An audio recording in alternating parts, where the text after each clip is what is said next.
Northanger Abbey by Jane Austen. Chapter 2. In addition to what has already been said of Catherine Morland's personal and mental endowments, when about to be launched into all the difficulties and dangers of a 6 weeks' residence in Bath, it may be stated, for the reader's more certain information, lest the following pages should otherwise fail of giving any idea of what her character is meant to be, that her heart was affectionate, her disposition cheerful and open, without conceit or affectation of any kind, her manners just removed from the awkwardness and shyness of a girl, her person pleasing, and, when in good looks, pretty, and her mind about as ignorant and uninformed as the female mind at 17 usually is. When the hour of departure drew near, the maternal anxiety of Mrs. Morland will be naturally supposed to be most severe. 1,000 alarming presentiments of evil to her beloved Catherine, from this terrific separation, must oppress her heart with sadness, and drown her in tears for the last day or two of their being together; and advice of the most important and applicable nature must of course flow from her wise lips in their parting conference in her closet. Cautions against the violence of such noblemen and baronets as delight in forcing young ladies away to some remote farmhouse must, at such a moment, relieve the fullness of her heart. Who would not think so? But Mrs. Morland knew so little of lords and baronets that she entertained no notion of their general mischievousness, and was wholly unsuspicious of danger to her daughter from their machinations. Her cautions were confined to the following points. "I beg, Catherine, you will always wrap yourself up very warm about the throat when you come from the rooms at night, and I wish you would try to keep some account of the money you spend. I will give you this little book on purpose." Sally, or rather Sarah, for what young lady of common gentility will reach the age of 16 without altering her name as far as she can, must from situation be at this time the intimate friend and confidante of her sister.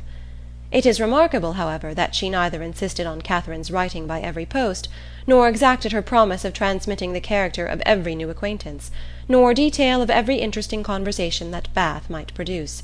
Everything, indeed, relative to this important journey was done, on the part of the Morlands, with a degree of moderation and composure, which seemed rather consistent with the common feelings of common life, than with the refined susceptibilities, the tender emotions which the first separation of a heroine from her family ought always to excite.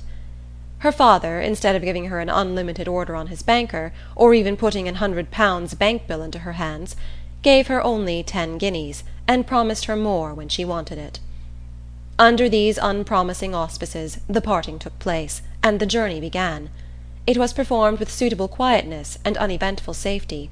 Neither robbers nor tempests befriended them, nor one lucky overturn to introduce them to the hero. Nothing more alarming occurred than a fear, on Mrs. Allen's side, of having once left her clogs behind her at an inn, and that, fortunately, proved to be groundless. They arrived at Bath. Catherine was all eager delight. Her eyes were here, there, everywhere, as they approached its fine and striking environs, and afterwards drove through those streets which conducted them to the hotel. She was come to be happy, and she felt happy already. They were soon settled in comfortable lodgings in Pulteney Street.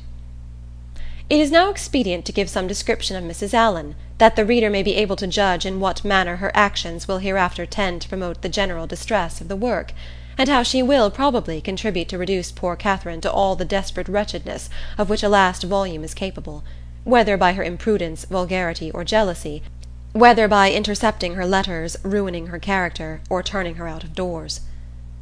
Mrs. Allen was one of that numerous class of females whose society can raise no other emotion than surprise at there being any men in the world who could like them well enough to marry them. She had neither beauty, genius, accomplishment, nor manner. The air of a gentlewoman, a great deal of quiet, inactive good temper, and a trifling turn of mind were all that could account for her being the choice of a sensible, intelligent man like Mr. Allen. In one respect she was admirably fitted to introduce a young lady into public, being as fond of going everywhere and seeing everything herself as any young lady could be. Dress was her passion. She had a most harmless delight in being fine, and our heroine's entree into life could not take place till after 3 or 4 days had been spent in learning what was mostly worn, and her chaperon was provided with a dress of the newest fashion. Catherine, too, made some purchases herself, and when all these matters were arranged, the important evening came which was to usher her into the upper rooms. Her hair was cut and dressed by the best hand, her clothes put on with care, and both Mrs. Allen and her maid declared she looked quite as she should do. With such encouragement, Catherine hoped at least to pass uncensured through the crowd. As for admiration, it was always very welcome when it came, but she did not depend on it. Mrs. Allen was so long in dressing that they did not enter the ballroom till late. The season was full, the room crowded, and the two ladies squeezed in as well as they could. As for Mr. Allen, he repaired directly to the card-room, and left them to enjoy a mob by themselves. With more care for the safety of her new gown than for the comfort of her protégée, Mrs. Allen made her way through the throng of men by the door, as swiftly as the necessary caution would allow. Catherine, however, kept close at her side, and linked her arm too firmly within her friend's to be torn asunder by any common effort of a struggling assembly. But to her utter amazement she found that to proceed along the room was by no means the way to disengage themselves from the crowd. It seemed rather to increase as they went on, whereas she had imagined that when once fairly within the door they should easily find seats and be able to watch the dances with perfect convenience.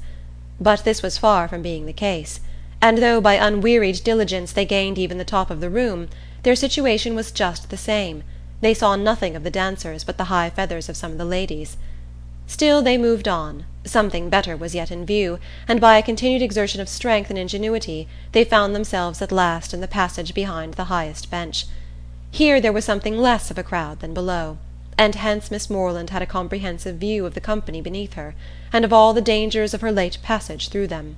It was a splendid sight, and she began for the first time that evening to feel herself at a ball. She longed to dance, but she had not an acquaintance in the room. Mrs. Allen did all that she could do in such a case by saying very placidly every now and then, "I wish you could get a dance, my dear. I wish you could get a partner." For some time her young friend felt obliged to her for these wishes, but they were repeated so often, and proved so totally ineffectual, that Catherine grew tired at last and would thank her no more. They were not long able, however, to enjoy the repose of the eminence they had so laboriously gained.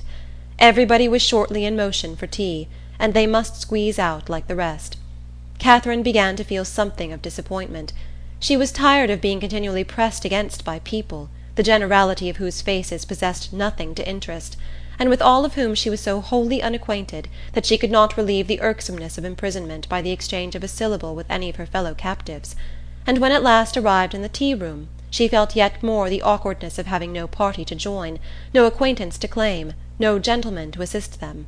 They saw nothing of Mr. Allen, and after looking about them in vain for a more eligible situation, were obliged to sit down at the end of a table, at which a large party were already placed, without having anything to do there, or anything to speak to, except each other. Mrs. Allen congratulated herself, as soon as they were seated, on having preserved her gown from injury. "It would have been very shocking to have it torn," said she. "Would it not? It is such a delicate muslin. For my part, I have not seen anything I like so well in the whole room, I assure you." "How uncomfortable it is," whispered Catherine, "not to have a single acquaintance here." "Yes, my dear," replied Mrs. Allen, with perfect serenity, "it is very uncomfortable indeed." "What shall we do? The gentlemen and ladies at this table look as if they wondered why we came here. We seem forcing ourselves into their party." "Ay, so we do. That is very disagreeable. I wish we had a large acquaintance here." "I wish we had any. It would be somebody to go to." "Very true, my dear, and if we knew anybody we would join them directly. The Skinners were here last year. I wish they were here now." "Had not we better go away as it is? Here are no tea things for us, you see." "No more there are, indeed. How very provoking! But I think we had better sit still, for one gets so tumbled in such a crowd. How is my head, my dear? Somebody gave me a push that has hurt it, I am afraid." "No, indeed, it looks very nice. But, dear Mrs. Allen, are you sure there is nobody you know in all this multitude of people? I think you must know somebody." "I don't, upon my word. I wish I did. I wish I had a large acquaintance here with all my heart, and then I should get you a partner. I should be so glad to have you dance. There goes a strange-looking woman. What an odd gown she has got on! How old-fashioned it is! Look at the back."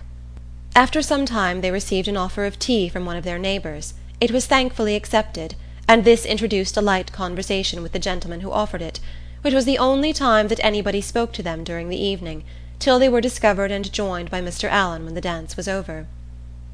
"Well, Miss Morland," said he directly, "I hope you have had an agreeable ball."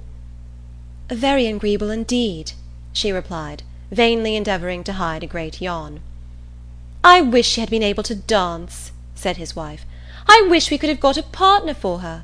I have been saying how glad I should be if the Skinners were here this winter instead of last. Or if the Parrys had come, as they talked of once, she might have danced with George Parry. I am so sorry she has not had a partner." "We shall do better another evening, I hope," was Mr. Allen's consolation. The company began to disperse when the dancing was over, enough to leave space for the remainder to walk about in some comfort, and now was the time for a heroine, who had not yet played a very distinguished part in the events of the evening, to be noticed and admired. Every 5 minutes, by removing some of the crowd, gave greater openings for her charms. She was now seen by many young men who had not been near her before. Not one, however, started with rapturous wonder on beholding her, no whisper of eager inquiry ran round the room, nor was she once called a divinity by anybody. Yet Catherine was in very good looks, and had the company only seen her 3 years before, they would now have thought her exceedingly handsome. She was looked at, however, and with some admiration, for in her own hearing 2 gentlemen pronounced her to be a pretty girl. Such words had their due effect. She immediately thought the evening pleasanter than she had found it before. Her humble vanity was contented. She felt more obliged to the 2 young men for this simple praise than a true quality heroine would have been for 15 sonnets in celebration of her charms, and went to her chair in good humour with everybody, and perfectly satisfied with her share of public attention. End of Chapter 2.